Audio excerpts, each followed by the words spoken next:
없어서 하나님을 찬양하는 가사들인데 참 좋은 것 같습니다. 자, 말씀의 제목을 한번 읽어봅시다. 시작. 끝까지 복음이다. 이제 사도행전 이제 우리가 마지막 28장을 보고 또 28장의 마무리 끝부분을 보는데 끝까지 복음이다. 예, 사람은 죽어지고 세월은 지나가고 인생은 사라진다 하더라도 끝까지 뭐가 남느냐? 하나님의 복음, 이 말씀은 남는다라는 겁니다. 그래서 우리는 이런 생각을 가지고 사람이 어떠했음을 전하기보다 예수 그리스도로 말미암은 구원, 이 참된 복음을 전할 수 있는 저와 여러분 되기를 주의 이름으로 축원합니다. 자, 우리가 앞에서 본 것처럼 사도 바울이 복음을 전하다가 핍박을 당해서 재판장에 끌려가고 거기서 바울이 내가 로마이다 이렇게 주장해서 가이사에게까지 가게 됩니다. 이제 가이사에게 가기 위해서 로마로 끌려가는데 배가 풍랑을 만나서 난파되는 그런 상황 가운데도 바울을 통해서 거기 배에 있는 사람들이 구원을 얻고 오히려 그것을 인해서 그들이 하나님 알게 되는 그런 역사가 나타나고 또 난파된 그 섬에 도착하니까 몰타다, 멜리데라 기록되어 있는데 지금 이름은 몰타죠. 그래서 거기에 있는 토인들이 예수를 믿고 또 추장이 영접해서 그 집에 있게 하는데 그의 장인이 병들었는데 열병이 나는데 바울이 안수하여 기도하니까 병이 낫고 많은 사람들이 그 소식을 듣고 찾아와서 병든 자마다 치유받는 그런 역사들이 나타났습니다. 왜 그런 일들이 일어나느냐? 복음을 위해서 일어나는 거예요. 그냥 병만 고치자 그런 사람들이 있어요. 병 고치고 사람이 낫고 눈이 잘 안 보이는 사람들이 잘 보이고 귀가 잘 안 들리는 사람이 들리면 참 그 목사가 능력이 있고 그 강사가 대단하다 그렇게 생각을 하는데 역사는요 그렇게 나타나면 안 돼요. 역사는 반드시 복음을 위하여 하나님 영광을 위하여 나타나야 돼요. 그래서 선교지 가운데 가면요 놀라운 역사들이 나타나요. 정말 불가능한 역사들이 일어납니다. 왜 일어나느냐? 하나님 복음 전파와 생명 살리는 것들 위해서 일어나는 거죠. 근데 쓸데없이 앉아가지고 이빨 충치가 나는데 기도하니까 금리빨이 됐다. 도대체 무슨 목적일까? 예? 듣는 사람은 들으십시오. 모르는 사람도 몰라도 되는데 그렇게 됐다고 자기 교회 오라고 막 그런 이단들이 있어요. 썩은 이빨이 기도하니까 금리빨이 됐다. 그럼 그건 복음 전파와 무슨 관계가 있고 그거는 하나님 영광과 무슨 관계가 있냐? 그거 돈 주고 치과에 가서 금리빨 씌우면 되지. 복음이 전파되어지는 곳에 선교의 사명이 있는 곳에 하나님 역사가 강하게 임하는 줄 믿습니다. 그리고 우리를 위한 목적이 하나님 하시는 거니까. 그래서 우리가 그런 마음으로 마무리되는 말씀을 함께 봅시다.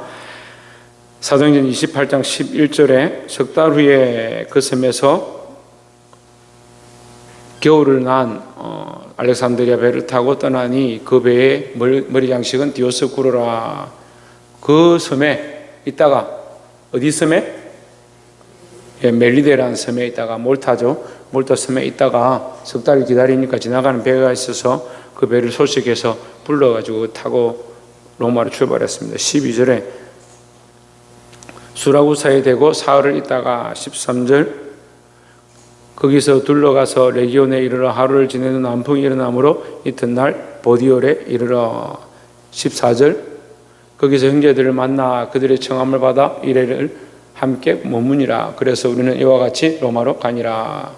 자, 이게 사실은 여정이 원래 선장이 하는 대로 또 백부장이 이끄는 대로 가야 되는데 지금 뭔가 바뀌었어요. 27장까지는 선주가 이렇게 가자, 백부장이 이렇게 하자 하는 대로 다 했습니다. 근데 28장부터 갑자기 어떻게 되냐? 바울의 필요를 따라서 가요. 바울이 여기 좀 머무르자. 여기서 내가 형제들 만나겠다. 이렇게 하면 머무르면. 그걸 하나님 알게 되니까 이 사람들이 바울에게 순종했다는 거예요. 거기서 형제들을 만나 그들의 청함을 받아 이래를 함께 머무니라. 그 섬에 그 땅에 오니까 거기 형제들 믿는 형제들이 있는 거죠. 예수 믿는 사람들이 있으니까 거기 함께 모여서 이래를 있는데 이틀 동안 있는데 누가 죄수를 이틀 동안이나 자기가 있고 싶다 해서 거기 내보내주겠습니까? 근데 그런 은혜를 입었다는 거예요. 우리가 그리스도 안에 있을 때에 인정함을 받게 된다라는 거죠. 로마로 갔습니다. 15절에 그곳 형제들이 우리 소식을 듣고 아비오 강장과 트레이스 타베르네까지 맞으러 오니 바울이 그들을 보고 하나님께 감사하고 담대한 마음을 얻으니라 했습니다. 자, 우리가 때로는 세상에서 환난과 고난을 당하는데 하나님은 우리에게 뭘 주시냐? 위로와 힘을 주시는데, 위로와 힘을 주시는데 누가 그 일을 하냐? 형제들이 그 일을 하는 겁니다. 그래서 우리 교회는요, 교회 안에서는 서로가 뭘 해야 된다? 위로와 격려를 해야 된다. 교회 안에서 서로를 위로하고 격려하는 일들이 있어야 되는 거예요. 서로 비난하고 욕하고 불평불만하지 말고 서로를 위로하고 격려하자 하는 거죠. 옆에서 한번 봅시다. 우리가 서로 위로와 격려를 더합시다. 네, 감사하는 말을 하고 위로와 격려를 더하고, 그래서 서로가 힘이 되죠. 네, 믿음 안에 서 있기를, 환난과 고난이 닥쳐도 서로 힘을 얻고 그 싸움을 이겨낼 그런 자들이 되도록 위로와 격려를 해야 된다라는 거죠. 담대한 마음을 얻으니라. 바울이 힘을 얻어서 이제 로마로 들어갔습니다. 16절에 우리가 로마에 들어가니 바울에게는 자기를 지키는 한 군인과 함께 따로 있게 허락하더라 했습니다. 왜 그렇습니까? 바울이 지금 주도권을 좀 잡았죠. 하나님께서 바울을 그렇게 쓰시는 걸 보니까 이 사람들이 함부로 못하는 거예요. 군인 한 명 붙여놓는데 그 대신에 자유롭게 얼마든지 다닐 수 있도록, 따로 있을 수 있도록 허락을 받았습니다. 그 허락을 받으니까 바울이 뭐 하느냐? 그럼 내 먹고 싶은 거, 내가 입고 싶은 거, 내가 즐기고 싶은 거 찾아가느냐? 그게 아니고 바울이 뭘 하느냐?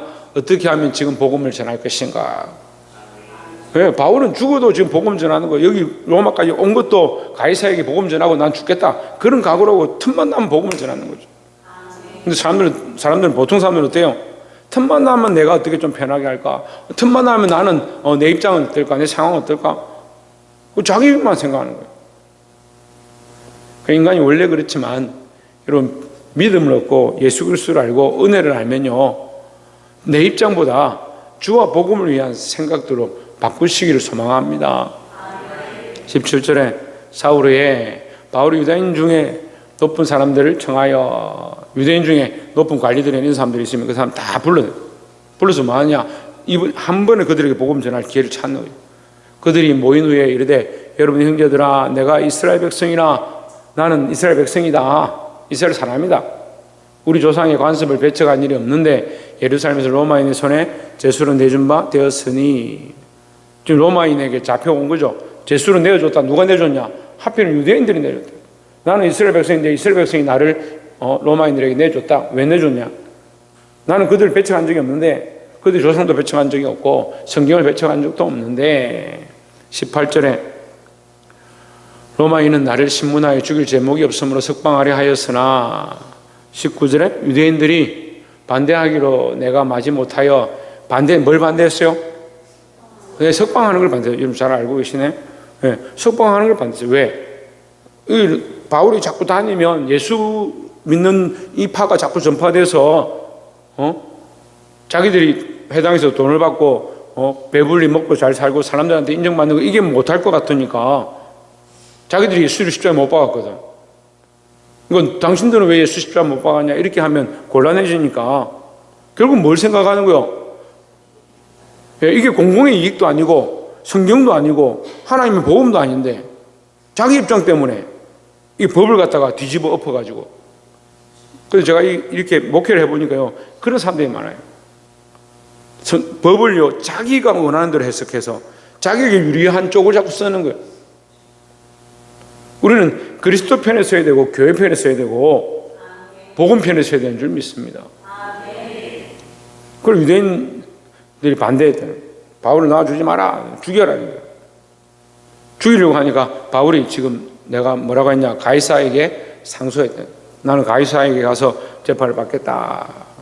우리가 앞에서 배운 말씀들이죠. 내 민족을 고발하려는 것이 아니니라. 20절에 이러함으로 너희를 보고 함께 이야기하려고 청하였으니 이스라엘의 소망으로 말미암아 내가 이 쇠사슬에 매인 바 되었노라. 지금 잡혀왔다. 무엇 때문에? 이스라엘 소망 때문에. 이스라엘 소망이 뭐요? 메시아죠, 메시아. 이스라엘 소망은 구원자죠.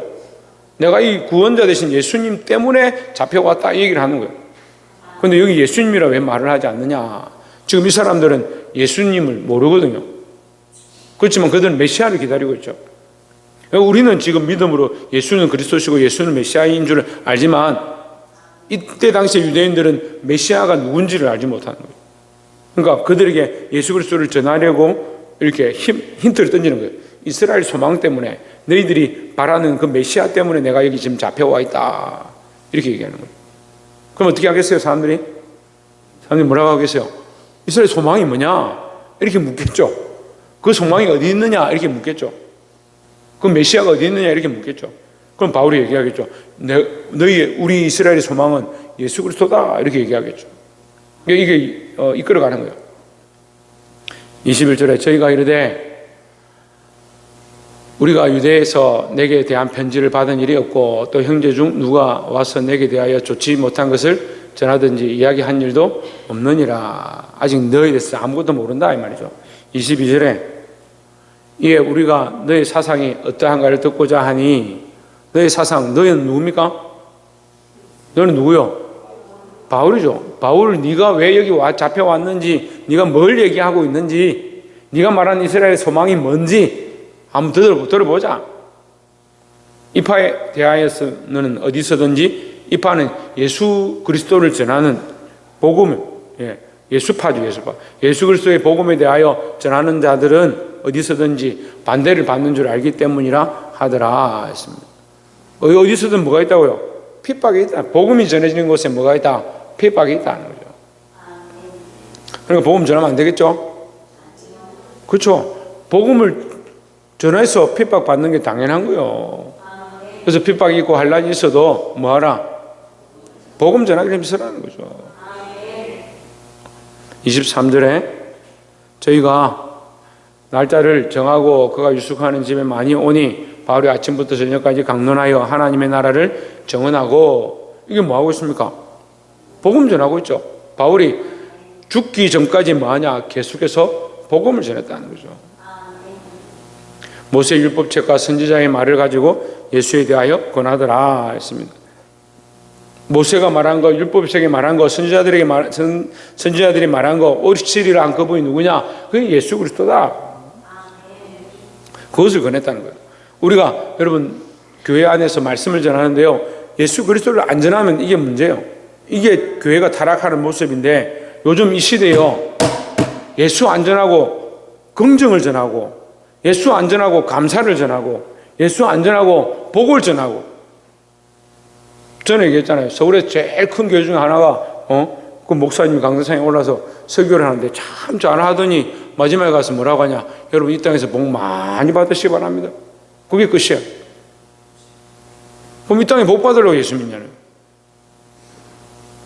여러분 우리 복의 개념이요, 이 땅의 것이 아니에요. 우리는 하나님 나라의 영원한 소망, 구원을 얻는 것이 이게 참된 복이고요. 그래서 이 복 때문에 이 복된 소식, 이 복을 전하는 소식이 복음이에요. 예수 믿고 천국 가는 게 우리의 복음이죠. 그 예수 믿고 천국 가려고 하면 이 땅에서는 때로는 뭐요? 손해볼 수도 있어요. 근데 자꾸 뭘 가르칩니까? 복 많이 받아는. 그건 보너스, 받으면 보너스죠. 보너스는 줄 수도 있고 안 줄 수도 있는 거예요. 보너스 안 주면 나 회사 안 다니래. 그건 뭐 말이 안 되는 거죠. 직장에 다니면 월급 받는 게 정상이고요. 보너스 주면, 보너스라는 것은 줄 수도 있고 안 줄 수도 있는 거예요. 그러니까 하나님 나라의 영원한 소망을 가지고 살아가는 자에 하나님 물론 복을 주시겠지만, 하나님 나라의 소망이 참 복이고 그게 너무 큰 복이고 지금 이 땅에서 받는 것들은 비교가 안 돼요. 근데 자꾸 이 땅의 복을 추구를 하죠, 인간은. 그러다 보니까 자꾸 뭐가 희미해집니까? 하나님 나라의 복이 희미해져. 천국에 대한 소망이 자꾸 사라져요. 그 이 땅에 먹고 마시는 게 더 중요한 것처럼 보이는 거예요. 여러분 하나님 나라의 소망을 든든히 가지시기를 소망합니다. 24절에 그 말을 믿는 사람도 있고 믿지 않는 사람도 있어. 이 말씀을 들으면 믿는 사람도 있고 믿지 않는 사람도 있습니다. 25절에 서로 맞지 아니하여 흩어질 때에 믿는 사람도 있고 안 믿는 사람도 있고, 아이고 어렵다, 무슨 말인지 도대체 이해가 안 된다, 이런 사람도 있고, 예수가 어떻게 그리스도가 되겠냐 이렇게 하는 사람들도 있고. 바울이 한 말로 이르되, 바울이 한 소리였습니다. 성령이 선지자 이사야를 통해 너희 조상들에게 말씀한 것이 딱 맞다 이 말이에요. 딱 맞다. 너가 하는 거 보니까 이스라엘을 통해서 너에게 예언되어진 이 말이 딱 맞다. 완악해서 듣지 않는다는 거죠. 26절에 일러스되 이 백성에게 내 가서 말하기를 너희가 듣기는 들어도 도무지 깨닫지 못하면, 듣기는 들어도 깨닫지 못하는 게 아니고 안 듣는 거요. 듣기는 듣는데 안 듣는 거요. 듣기는 듣는데 뭐합니까? 받아들일 마음이 없다는 거죠. 그래서 오늘 말씀에 아침에도 얘기했어요. 듣는 것이 뭐냐? 귀로 듣는 것도 듣는 것이지만 진짜 듣는 것은 뭐다? 순종하는 게 듣는 거, 순종하는 게. 창조는 제 말을 참 잘 듣습니다. 그러면 제가 말하는 이 말을 잘 듣고 있는 걸 잘 듣고 있다 하냐? 그 잘 듣는다는 게 그런 뜻이야? 옆에 누구 영훈이가 이런 영빈이가 영빈아, 그 창조는 내 말, 아빠 말을 잘 듣는다 할 때 그 잘 듣는 게 귀로 잘 듣고 있는 걸, 귀가 참 청력이 좋다는 뜻이야? 아니지 봐. 잘 모르는 애도 다 알아. 우리가 듣는다는 게 귀로 듣는 걸 얘기하는 게 아니에요. 듣는 순종하는 거죠. 듣고 내가 받아들인다는 거죠. 근데 이 사람이 왜 들어도 깨닫지 못하냐? 받아들일 마음이 없다는 거죠. 그래서 완악하다는 거죠. 도무지 알지 못하는도다. 완악하니까 깨달을 수가 없죠. 근데 믿기 시작하면 보이는 거고, 믿기 시작하면 깨달아지는 것입니다. 옆에서 한번 보시죠. 말씀은 믿기 시작하면 알게 됩니다. 할렐루야. 27절에 이 백성들의 마음이 우둔하여져서 그 귀로는 둔하게 듣고 그 눈은 감았으니 듣지도 않고 보지도 않는다 이 말이에요. 뭘? 하나님 말씀을. 이는 눈으로 보고 귀로 듣고 마음으로 깨달아 돌아오면 내가 고쳐줄까 함이라 하였으니. 무슨 말이냐면 이게 역설법이거든요. 그들이 완악한데 돌아온들 내가 그들을 고쳐서 내가 듣게 해야 되느냐 이 말이에요. 그들이 이미 듣지 않는데 들을 마음이 있는 자를 고쳐서 더 잘 듣게 하면 감사하죠. 근데 듣지 않으려고 하는 자를 고쳐준들 듣겠냐 이 말이에요. 듣지 않으려고 하는데. 그래서 때로는요 제가 그런 생각을 해요. 안 되는 사람은 내버려둬야겠구나. 안 되는 사람 내버려둬야지. 그걸 억지로 어떻게 해요? 자기가 하는 거죠. 듣지 않는 사람도 어쩔 수 없는 거고, 가르쳐도 가르침을 받기 싫어하는 거 어쩔 수 없는 거죠. 근데 보니까 이 시대의 문화가 그래요. 안 들으려고, 삶을 안 바꾸려고, 말씀 앞에 자기 삶을 내어놓으려고 하지 않는데 그걸 억지로 할 수 없어요. 결국 누가 선택하느냐? 본인이 선택하는 본인이. 28절에 그런즉 하나님의 이 구원이 이방인에게로 보내신 줄을 알라. 그들은 그것을 들으리라 하더라 했습니다. 이제 우리가 이 사도행전 끝나죠. 로마서로 넘어갑니다. 로마서의 핵심은 사실 이신칭이죠. 하나님 구원에 우리를 어렵다 해주시는 것인데 그 속에 뭐가 숨어 있냐면요, 복음이 넘어가는 것에 대한 숨겨진 비밀이 있는 거예요. 왜 넘어갔느냐? 어디서 어디로 넘어갔냐? 이스라엘에서 어디로 갔습니까? 이방인에게로 넘어갔어요. 하나님의 구원이 이방인에게로 보내진 줄을 알라. 왜요? 듣지 않으니까. 듣지 않으니까, 믿으려고 하지 않으니까. 아무리 외쳐도 너희들의 완악함 때문에 너희들이 고집 피우고 듣기 싫어하니까 이 복음이 어디로 넘어갔냐? 이방인에게로 넘어갔다. 근데 뭘 듣게 되느냐? 그 이방인들이 하나님 앞으로 돌아오는 것을 듣게 될 것이다. 그러니까 여러분, 우리에게 이 복음의 통로가 열려있을 때, 이 말씀이 들릴 때에 깨달으시고 순종하시길 바랍니다. 30절에 바울이 온 이태를 자기 셋집에 머물면서 자기에게 오는 사람을 다 영접하고, 바울이 그 있는 동안에 자기에게 오는 사람들을, 지금 자유롭게 머물겠죠. 재판이 있기 전까지 머물러 있는 동안에 사람들에게 뭐하냐? 사람들에게 다 불러서 그들에게 복음을 전했다. 31절에 담대히 하나님 나라를 전파하며 주 예수 그리스도에 관한 모든 것을 담대하게 거침없이 가르치더라 했습니다. 바울은 지금 뭘 하려고 준비하고 있습니까? 재판을 받으려고 준비하고 있습니다. 로마까지 왔습니다. 근데 가이사 앞에 가면 죽음이 있는 줄 알고 있습니다. 하지만 그는 끝까지 뭘 하느냐? 하나님 나라를 전파하고 주 예수 그리스도에 관한 모든 것을 담대히 전했다. 부끄러워하지 않았다는 거죠. 여러분, 이 복음 전하는 것, 예수 그리스도를 나눠주는 것, 이 천국에 대한 소망을 전달하는데 부끄러워하지 말고, 어진지 뭐 하지 말고, 복음 전하는데 부끄러워하지 말고 이것을 전달하고 가르칠 수 있는 저와 여러분 되시기를 주의 이름으로 축원합니다. 그래서 오늘 말씀의 제목 끝까지 복음, 끝까지 복음. 바울이 이 죽음에 이르길 때까지 계속 복음을 전했던 것처럼 모든 상황 가운데 환난 중에도 풍랑 중에도 섬에 끌려갔을 때도 어떠한 상황에도 이 복음을 전하고, 심지어 가이사 앞에 서야 될 그런 상황 가운데 군사가 옆에 지키고 있는데도 뭐 했냐? 끝까지 복음을 전했다. 여러분, 이런 담대함이 우리 안에 있어서 저와 여러분 통해서 복음이 이 땅 가운데, 조혜준 어디에? 뭐가? 복음이 이 땅 가운데 전파되어지는 데 사용되시기를 주의 이름으로 축원합니다. 기도하겠습니다. 걸어가시는